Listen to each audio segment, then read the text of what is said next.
मुकुंद माधव गोविंद बोल। मुकुंद माधव गोविंद बोल। मुकुंद माधव गोविंद बोल। मुकुंद माधव गोविंद बोल। केशव माधव हरि हरि बोल। केशव माधव हरि हरि बोल। हाँ केशव माधव हरि हरि बोल। केशव माधव हरि हरि बोल। नाम हरि का प्राणन प्यारा। नाम हरि का प्राणन प्यारा।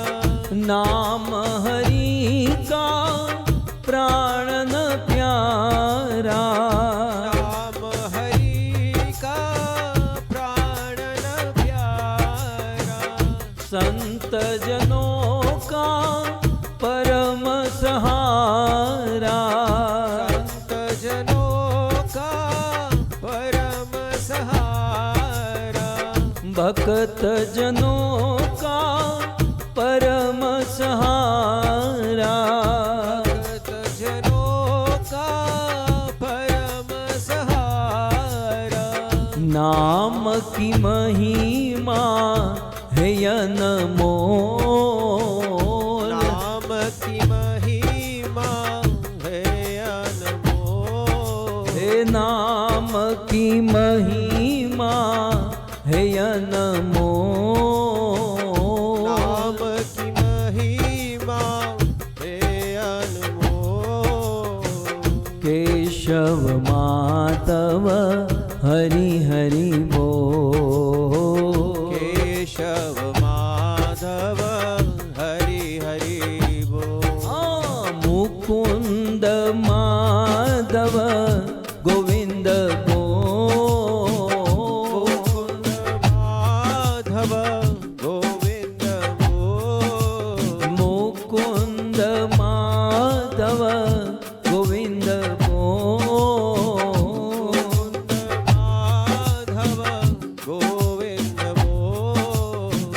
केशव माधव हरि हरि बोल। केशव माधव हरि हरि बोल। हरि नाम के सब जन अधिकारी। हरि नाम केशव भाव से हरि नाम के सब जन अधिकारी। हरि नाम के सब जन अधिकारी। बालक वृद्ध युवा नर नारी। बालक वृद्ध युवा नर नारी। बालक वृद्ध युवा नर नारी। बालक वृद्ध युवा नर नारी। नाम लिए कछु लगे न मोल। नाम लिए कछु लगे न मोल।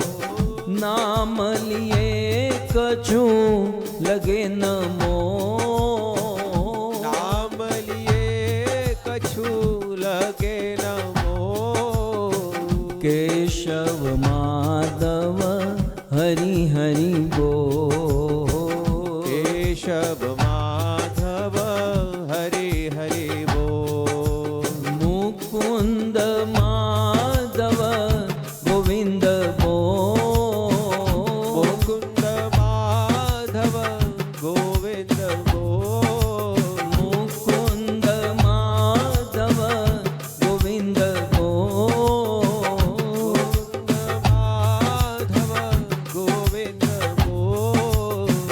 केशव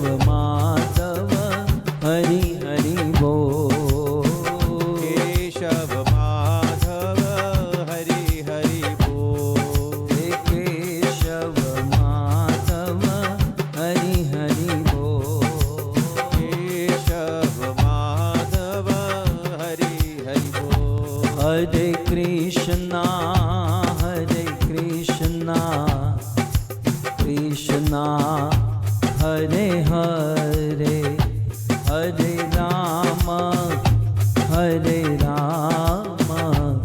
राम राम हरे हरे। हरे कृष्णा गाइए। हरे कृष्णा कृष्णा कृष्णा हरे हरे हरे राम हरे राम राम राम हरे हरे हरे कृष्णा कृष्णा कृष्णा हरे हरे हरे राम राम राम हरे हरे। हरे कृष्णा कृष्णा कृष्णा हरे हरे हरे राम राम राम हरे हरे हरे कृष्णा कृष्णा हरे हरे हरे राम राम राम हरे हरे। हरे कृष्णा कृष्णा कृष्णा हरे हरे हरे राम राम राम हरे हरे हरे कृष्णा कृष्णा कृष्णा हरे हरे हरे राम राम राम हरे हरे। हरे कृष्णा कृष्णा कृष्णा हरे हरे हरे राम राम राम हरे हरे। जय जय प्रभुपाद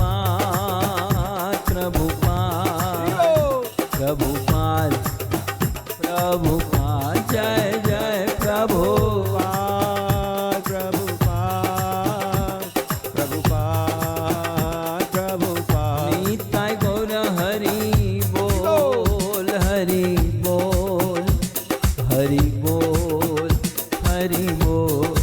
गौर हरि बोल हरि बोल हरि बोल हरि बोल। युग धर्म हरि नाम संकीर्तन की श्री गौरांग महाप्रभु की श्री नवद्वीप मायापुर धाम की निताय गौर प्रेमानंद। हरि हरि हरि हरि बोल। हरे कृष्णा।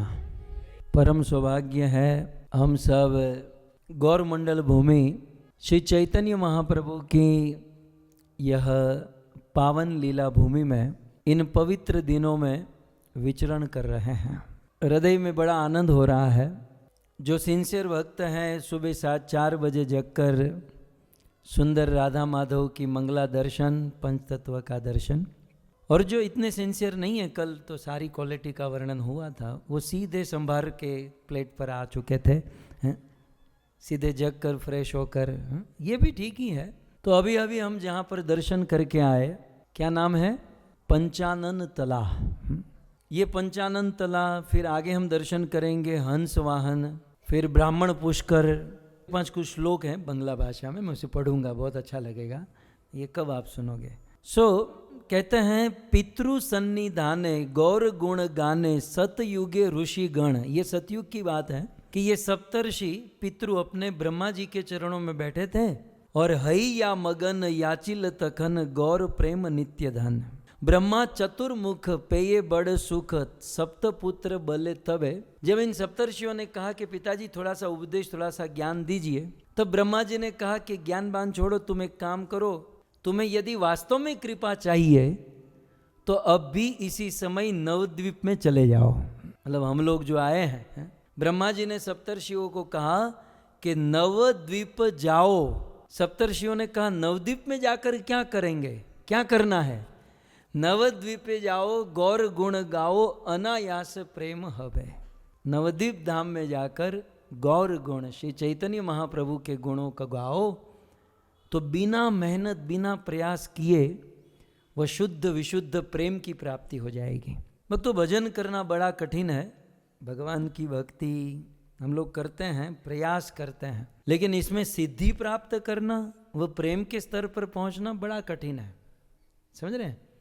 श्री रूप गोस्वामी ने वो प्रेम की सीढ़ी बताई। श्रद्धा, साधु संग, फिर भजन क्रिया, अनर्थ निवृत्ति, फिर निष्ठा, फिर रुचि, फिर आसक्ति, फिर भाव, और फिर आप तो भाव के स्टेज में ही होंगे ना, केवल एक ही बाकी होगा ना आप लोगों का।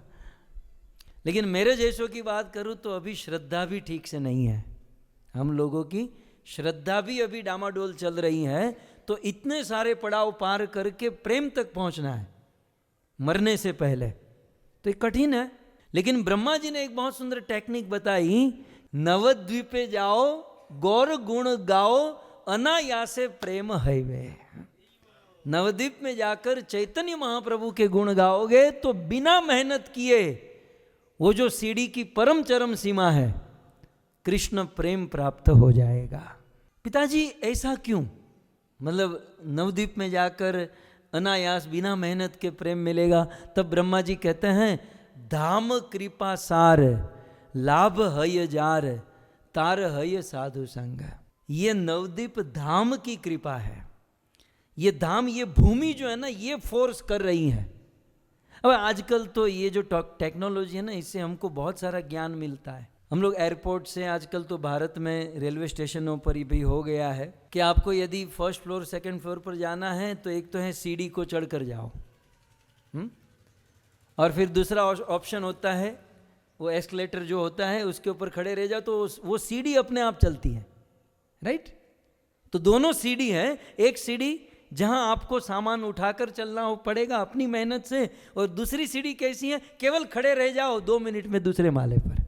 तो आप लोग जहां जहां महाराष्ट्र में यहाँ वहां रहते हो वो फिक्स सीढ़ी के समान है। वहां आपको मेहनत करनी पड़ेगी। आप जहां जहां अपने अपने स्थान अपने घरों में रहते हो वहां आपको भजन करना पड़ेगा, आपको मेहनत करनी पड़ेगी।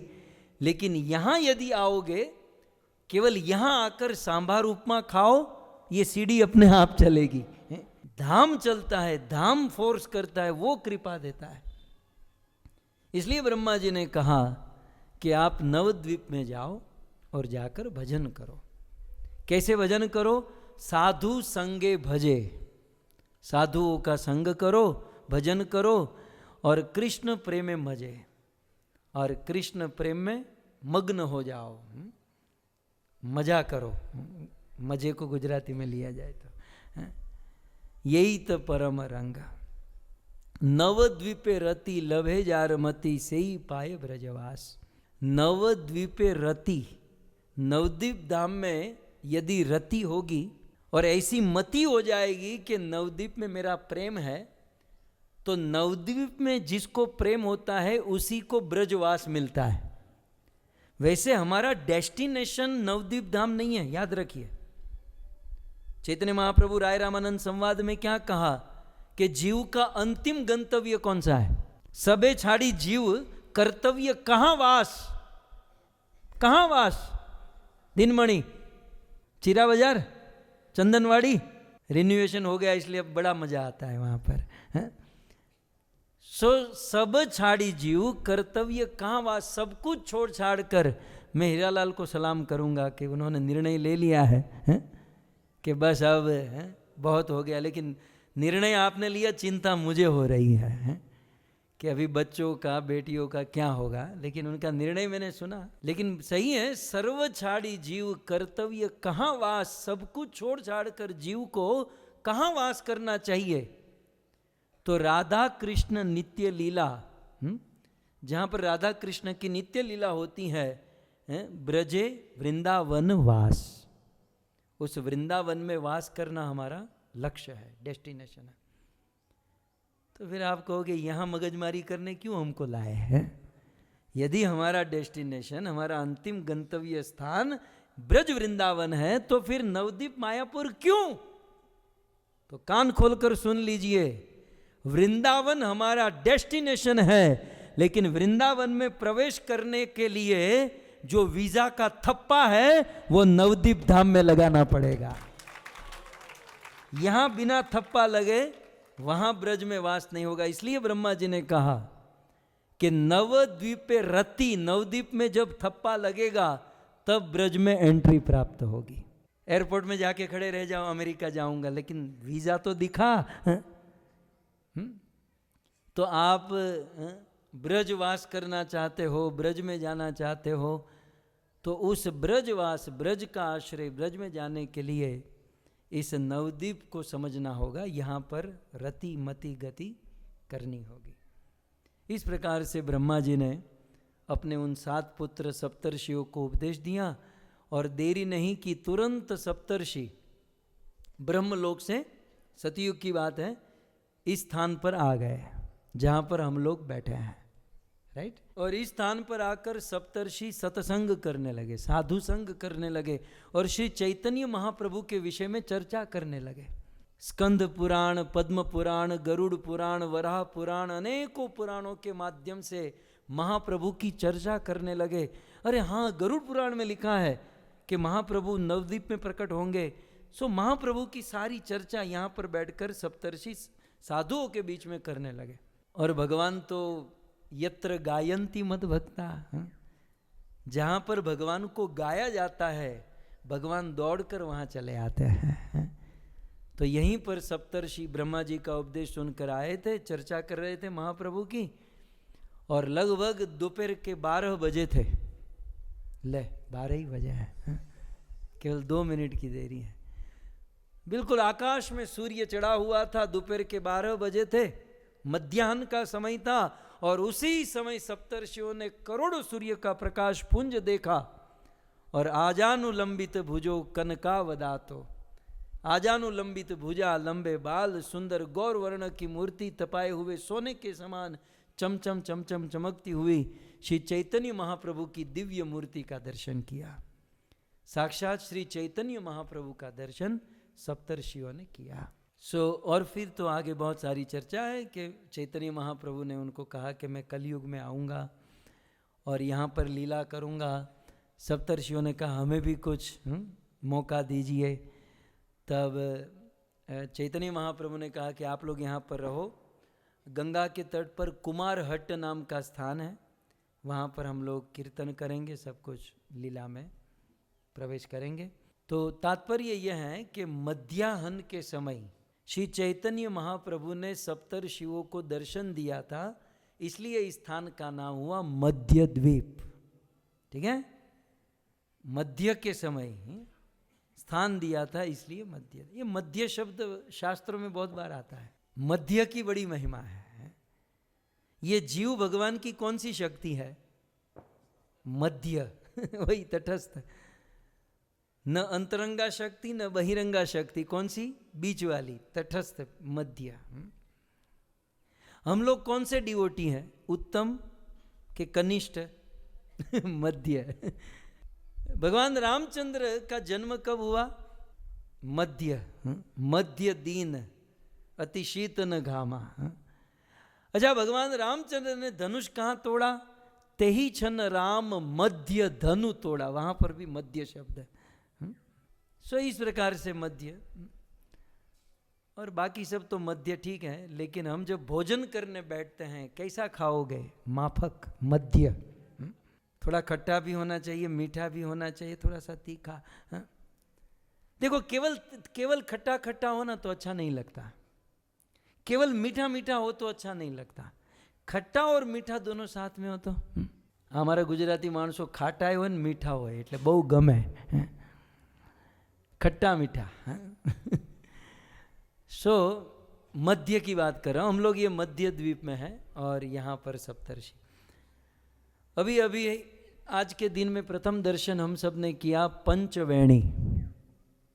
ओके, पंचवेणी नाम क्यों है? क्योंकि यहाँ पर 5 नदियों का संगम है। आप लोगों ने भारतवर्ष में 3 नदियों का संगम तो सुना था, गंगा, यमुना, सरस्वती, तीर्थराज प्रयाग, जहाँ पर अब 3 नदी का संगम हुआ तो वो राजा बन गया। आप विचार कीजिए, यहाँ 5-5 नदियों का संगम है। इसलिए इस पंचवेणी को, वो 3 नदियों का संगम है, वो प्रयाग है, राइट। ये 5 नदियों का संगम है, इसलिए इसको महाप्रयाग कहते हैं। क्या है? महाप्रयाग। तो आज के दिन प्रारंभ में हमने जो दर्शन किया, पंचवेणी, 5 नदियों का संगम, यह है महाप्रयाग, मतलब प्रयाग का बाप, महाप्रयाग। अच्छा, 5 नदी कौन सी बहती हैं? यहाँ पंचवेणी में 5 नदी बहती हैं। कौन सी? एक है भागीरथी। भागीरथी भगीरथ जी के द्वारा प्रकट हुई, इसलिए कहते हैं भागीरथी। दूसरी नदी का संगम है मंदाकिनी। मंदाकिनी, ओके, मंद मंद बहती है, इसलिए कहते हैं मंदाकिनी। मंदाकिनी नाम क्यों पड़ा? मंद मंद बहती है, इसलिए मंदाकिनी। अच्छा, तीसरी नदी, 5 नदियों में से तीसरी नदी का संगम, तीसरी नदी है अलकनंदा। अलक, अलक माने शिव जी की अलकों से निकली और जो आनंद देने लगी, अलकनंदा। सो भागीरथी, मंदाकिनी, अलकनंदा, ये 3 गंगा की धारा वहाँ मिलती हैं। और फिर दो नदी मिलती हैं, यमुना और सरस्वती, गुप्त रूप से सरस्वती बहती है। ओके, सो भागीरथी, मंदाकिनी, अलकनंदा, यमुना और सरस्वती, ये 5 नदियों के संगम। अभी देखो, ये आपने सुना नहीं होता तो अभी आपने क्या दर्शन किया? अभी जो जहाँ जाकर आए हैं तो वास्तव में सुनने की महिमा है। जब हम सुनते हैं तो दर्शन की इंटेंसिटी बढ़ जाती है। बिना सुने दर्शन होता है, लाभ भी मिलता है, कृपा भी मिलती है। तो ये हैं पंचवेणी। श्री चैतन्य महाप्रभु यहाँ पर आए और इस पंचवेणी में स्नान किया, और स्पेशली श्री चैतन्य महाप्रभु अपने भक्तों को लेकर इस पंचवेणी के किनारे कीर्तन करते थे। तो भक्तों ने कहा कि महाप्रभु, अब रोज सुबह उठकर आप यहाँ लेकर क्यों आते हो? मतलब इसका कोई लॉजिक, कोई रीजन? चैतन्य महाप्रभु ने कहा कि जो व्यक्ति इस पंचवेणी का दर्शन करेगा, पंचवेणी का आचमन करेगा, पंचवेणी का स्नान करेगा, उसके एक नहीं करोड़ों करोड़ों जन्म के पाप यहाँ पर धुल जाएंगे। तो भक्तों ने कहा कि जब करोड़ों जन्म के पाप यहाँ पर छूट जाएंगे तो फिर ये नदी में पाप इतने सारे बढ़ जाएंगे। इसलिए चैतन्य महाप्रभु ने कहा कि मैं इसलिए कीर्तन कर रहा हूँ कि इस कीर्तन के प्रभाव से कलयुग में आने वाले जीव यहाँ स्नान करेंगे, अपने पाप को छोड़ कर जाएंगे। मैं अभी से ही कीर्तन के द्वारा इसे इतना पवित्र कर देता हूँ कि इसमें कभी पाप टिक नहीं पाएंगे, सारे पाप बह जाएंगे। सो श्री चैतन्य महाप्रभु ने वहाँ पर कीर्तन किया। यहाँ पर श्री वेदव्यास मुनि और अन्य कई सारे ऋषि मुनि इस स्थान का आश्रय लिए और यहाँ आकर भजन किए। तो ये था पंचवेणी महाप्रयाग। ओके, सो मध्य द्वीप के अंतर्गत पंचवेणी। अब जिस स्थान पर हम लोग यहाँ पर बैठे हैं, ये स्थान की भी जबरदस्त महिमा है। इस स्थान का नाम है सुवर्ण विहार। क्या नाम है? यस, सुवर्ण विहार। ऐसा कहते हैं कि सतयुग में एक राजा हुए जिसका नाम था सुवर्ण सेन। सुवर्ण सेन नाम का एक राजा था जो यहाँ पर रहता था। हमारे गुजराती में कहते को ये राजा में आम लेवानु कहीं ज नहोतुं। वो राजा वैसे कुछ काम का नहीं था, न भजन भक्ति साधना कुछ नहीं, लेकिन राजा का एक गुण ये था कि वो रहता था धाम में, है ना। एक गुण भी बंदे को काम कर जाता है। वैसे राजा अपने राज्य में बड़ा आसक्त था, बहुत अटैच था। वो धन कमाने में, युद्ध करने में बड़ा बिजी था। बहुत कुछ लिखा है, विषय आविष्ट चित्त, ये राजा के विषय में। मैं थोड़ा पढ़ूं बंगला भाषा में, क्योंकि ये सब बहुत डिटेल में है। वो राजा के विषय में लिखा है कि विषय आविष्ट चित्त किसे वृद्धि है वित्त, और वित्त कैसे बढ़ेगा, 2 का 4, 4 का 8, 8 का 16 कैसे होगा। यही चिंता करे नरवर। नरवर, नरों का राजा, कौन सा राजा, सुवर्णसेन, मन में यही चिंता करता था, पैसे कैसे बढ़ेंगे, मैं भोगों को कैसे भोगूंगा। की जानी की भाग्यवशे। अब जैसे मैंने कहा कि बस वही, आजकल हम लोग देखते हैं 99% जीव यहाँ से वहाँ, आजकल फ्लाइटें फूल जा रही हैं, ट्रेन फूल है, आप देखो तो सही, दुनिया कितना यहाँ से वहाँ कर रही है। बस मन में एक ही है कि हम अच्छे से अच्छी फैसिलिटी का उपभोग करें, ज़्यादा से ज़्यादा पैसे कमाएं, बस यही मन में सोचता है। क्या मनुष्य जीवन इसी के लिए मिला है? राजा के पास, ये सुवर्णसेन के पास कोई कमी थी? भोजन की, पानी की, रहने की कोई कमी नहीं, लेकिन लगा हुआ है, बस चाहिए और अधिक और अधिक और अधिक। लेकिन उस राजा का, जैसे मैंने कहा कि आसक्त था, सब कुछ था, लेकिन था धाम में। और धाम में रहने का एक सौभाग्य ये होता है कि सत्संग, साधुओं की संगति हो जाती है। एक दिन अनायास कौन से भाग्य के वश में नारद मुनि यहां पर आ गए, और नारद मुनि राजा सुवर्णसेन से मिले, और नारद जी के हृदय में दया आई कि इतना बड़ा राजा और अभी भी ये बस संसार में आसक्त है। नारद दया हैल, नारद जी को दया हुई और तत्व उपदेश कैल, हृदय में दया हुई और उपदेश करने लगे। कुछ दिन पहले चर्चा हो रही थी, अब चर्चा का बेस तो बहुत बुरा था, लेकिन मैं कह रहा था कि जब हम कथा बोलते हैं, प्रवचन करते हैं, तो प्रचार करने वाला, प्रवचन करने वाला, कथा बोलने वाला केवल 2 उद्देश्य से ही बोलता है या बोलना चाहिए। कोई डॉक्टर होता है और वो डॉक्टर देखते हैं कि किसी के पेट में दर्द है, किसी के शरीर में कोई प्रॉब्लम है, और डॉक्टर उसका इलाज भी जानता है, तो आप डॉक्टर के पास नहीं जाओगे, लेकिन डॉक्टर के हृदय में दया आएगी, भाई इलाज जानता हूं तो मैं इसका इलाज कर दूं, है ना। ठीक उसी प्रकार एक भक्त, एक डिवोटी, एक साधु जो आत्म तत्व को समझ चुका है और संसार के दुखी दग्ध जीवों को देखता है, तो उसके हृदय में करुणा होती है, दया होती है, और उस करुणा, उस दया के कारण वो उपदेश देता है। शुकदेव ने परीक्षित को भागवत सुनाया, इसका कारण सूत जी ने कहा, संसारिणाम करुणा आह पुराण गुह्यम। संसार के जीवों के प्रति हृदय में करुणा का बहाड़ उमड़ पड़ा, और शुकदेव जी के मुख से भागवत निकल गया, करुणा से भागवत निकला। तो या तो हम कथा करें, प्रवचन करें, प्रचार करें, हृदय में करुणा, या गुरु की आज्ञा, तीसरा कुछ नहीं होता। तीसरा यदि कोई उद्देश्य है तो आप सफल नहीं जाओगे। हो सकता है संसार की कुछ तड़क भड़क मिल जाए, लेकिन जो होना चाहिए भगवत प्रेम, वो नहीं हो पाएगा। सो हृदय में करुणा। नारद दया हैल, नारद जी के हृदय में दया हुई और तत्व उपदेश कैल, और राजा को तत्व उपदेश दिया, बहुत उपदेश दिया। अब ये पूरा उपदेश, मतलब नीचे से लेकर तत्व ज्ञान से लेकर प्रेम और रस तक का उपदेश नारद जी ने दिया, इस सब श्लोकों में है। नारद जी ने कहा कि देखो, अर्थ के अनर्थ जान, परमार्थ दिव्य ज्ञान। तुम जिसको अर्थ समझते हो ना, वास्तव में वो अर्थ नहीं, वो अनर्थ है, वो अनर्थ कराने वाला है। वास्तविक अर्थ, वास्तविक लाभ तो दिव्य ज्ञान है, भगवत प्रेम है, और हृदय भाव एक बार। तो मान लो राजा ने कहा होगा, मैं तो अपनी पत्नी, पुत्र, अपने समाज के लिए सब कर रहा हूं, तो नारद जी कहते हैं कि दारा पुत्र बंधु जन, ये पत्नी, पुत्र, बंधु, ये कब तक तुम्हारे साथ रहेंगे?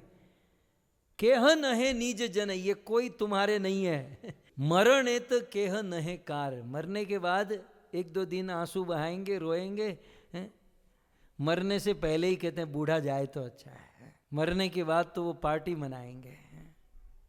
इस जगत में कोई कुछ स्टेबल नहीं है, न धन अपना है, धन भी छूट जाएगा, स्वजन भी छूट जाएंगे। और इसलिए तो एक संत ने बहुत सुंदर गाया, जगत में कोई न परमानेंट, जगत में कोई न परमानेंट, तेल सुगंधी चंदन साबुन, तेल सुगंधी चंदन साबुन, चाहे लगा लो सेंट, जगत में कोई ना परमानेंट। इस जगत में कोई परमानेंट नहीं है, चाहे कितना भी तेल सुगंधी चंदन साबुन। तो नारद मुनि ने ये सब उपदेश दिया। तो राजा ने कहा तो क्या करूं, बस अब महाराज आपका ये सुनकर मेरे मन में वैराग्य हो रहा है, मैं सब छोड़कर वन में चला जाऊं। तब नारद जी ने ये भी कहा, अब मैं थोड़ा संक्षिप्त कर रहा हूँ कि वहाँ चालू हुआ, तो आप लोग ये टाइम का थोड़ा देख लेते। तो नारद जी ने ये कहा कि केवल कोरे वैराग्य से कुछ नहीं होगा। वैराग्य अच्छी चीज है, लेकिन वैराग्य, केवल वैराग्य भगवत प्रेम प्राप्त नहीं करा सकता। वैराग्य लेकर तो फिर राजा स्वर्णसेन ने कहा तो फिर वैराग्य के बाद क्या मुक्ति? बोले मुक्ति तो और बेकार है, मुक्ति में तो अपने अस्तित्व को नष्ट करना है, खत्म करना है। सबसे ऊंची चीज है प्रेम, और वो भगवान से प्रेम जो है वो सत्संग करने से प्राप्त होता है। सत्संग करो, भजन करो। बोले नहीं अब तो सत्संग नहीं, मुझे तो इसी जन्म में प्रेम चाहिए, इसी जन्म में प्रेम चाहिए। तब नारद मुनि ने कहा कि स्वर्णसेन तू जहां रहता है, जहां पर हम लोग यहाँ ये स्थान पर, कलयुग में श्री चैतन्य महाप्रभु प्रकट होने वाले हैं, और वो चैतन्य महाप्रभु प्रेम को बांटने, फ्री में, मुफ्त में बांटने वाले हैं। जिस प्रेम को प्राप्त करने के लिए जन्म जन्म मुनि जतन कराही, जन्म जन्म तक जतन करते हैं, वो प्रेम महाप्रभु केवल लोगों को अपने गले मिलाकर बांटेंगे। इतना कहकर नारद मुनि चले गए, और स्वर्णसेन के मन में इच्छा हो गई तब तो अब महाप्रभु के बिना छुटकारा नहीं है, अब महाप्रभु चाहिए, महाप्रभु चाहिए। ऐसा करके रोते हुए महाप्रभु कब मिलेंगे, कैसे मिलेंगे। रात को स्वप्न में श्री चैतन्य महाप्रभु आए, राजा स्वर्णसेन को दर्शन दिया, और महाप्रभु ने कहा कि मैं अवश्य कलयुग में प्रकट होने वाला हूं, लेकिन आप तो प्रकट होंगे। स्वर्णसेन ने कहा मेरा क्या? क्या कहा? ऐसे नहीं, मेरा क्या, मेरा क्या? हा? तब चैतन्य महाप्रभु ने कहा ठीक है भाई, एक काम करो, मैं तुम्हें वरदान देता हूं, कलयुग में जब मैं यहां पर चैतन्य महाप्रभु के रूप में प्रकट होऊंगा, तब राजा स्वर्णसेन तुम बुद्धिमंत खान के रूप में प्रकट होंगे, बुद्धिमंत खा, और मेरी लीला में तुम भाग लोगे। फिर वैसा ही हुआ, श्री चैतन्य महाप्रभु आए, तब राजा स्वर्णसेन बुद्धिमंत खान के रूप में प्रकट हुए। और श्री चैतन्य महाप्रभु का विवाह जब विष्णु प्रिया के साथ होने जा रहा था, तो ये बुद्धिमंत खान ने क्या कहा कि चैतन्य महाप्रभु के विवाह का सारा खर्चा मैं उठाऊंगा। तो यही राजा स्वर्णसेन जो कलयुग में 550 वर्ष पूर्व बुद्धिमंत खान बनकर आए, उन्होंने चैतन्य महाप्रभु का विवाह कराया। कितना बड़ा सौभाग्य है कि भगवान के विवाह कराने का सौभाग्य, और सारे धन के खजाने खोल दिए। जितने भी लोग आए सबको भोजन, पानी, दान, दक्षिणा, सब कुछ। लेकिन कुछ लोग महाराष्ट्र से थे, खाकर और दान दक्षिणा लेकर चले जाते, एक राउंड मार के फिर से आ जाते, फिर थोड़ा खाकर दान दक्षिणा, फिर दूसरा राउंड मार के आ जाते। तो बुद्धिमंत खान के जो थे अनुचर, उन्होंने कहा कि महाराज ये तो सेकंड सर्विस, थर्ड सर्विस, ये सब लोग दूसरी तीसरी बार आ रहे हैं। लेकिन बुद्धिमंत खां जो थे वो अपने ऊपर सोचे कि ये लोग दूसरी बार तीसरी बार आ रहे हैं, वो सर्विस में, दान दक्षिणा में, सब में। तो उन्होंने दूसरों पर दोष नहीं दिया, उन्होंने अपना सोचा कि भाई देने वाले कुछ कम दे रहे हैं, देने वाले कुछ कम दे रहे हैं, इसलिए दूसरी बार सेकंड सर्विस में आना पड़ता है। बुद्धिमंत खान ने अनाउंसमेंट किया कि भाई पहली सर्विस में ही इतना दे दो, इतना दे दो, इतना भर दो कि इन लोगों को दूसरी बार आने का मन ही ना हो। तो चैतन्य महाप्रभु के विवाह में, विवाह के अवसर में बुद्धिमंत खान ने यह बहुत सुंदर दान दक्षिणा सब कुछ किया, और श्री चैतन्य महाप्रभु का कृपा का भाजन हो गया। सो इस प्रकार से ये स्वर्ण विहार है। सतयुग में स्वर्णसेन राजा का यहाँ पर बहुत बड़ा महल हुआ करता था, उनका राज्य हुआ करता था, और यहीं पर नारद जी ने उनको उपदेश दिया था, और वही बुद्धिमंत खान बनकर आए, और फिर उन्होंने चैतन्य महाप्रभु का विवाह कराया। श्री स्वर्ण विहार की, श्री स्वर्णसेन राजा की, श्री चैतन्य महाप्रभु की गोद्रुम द्वीप की, मध्य द्वीप की, निताय गौर प्रेमानंद।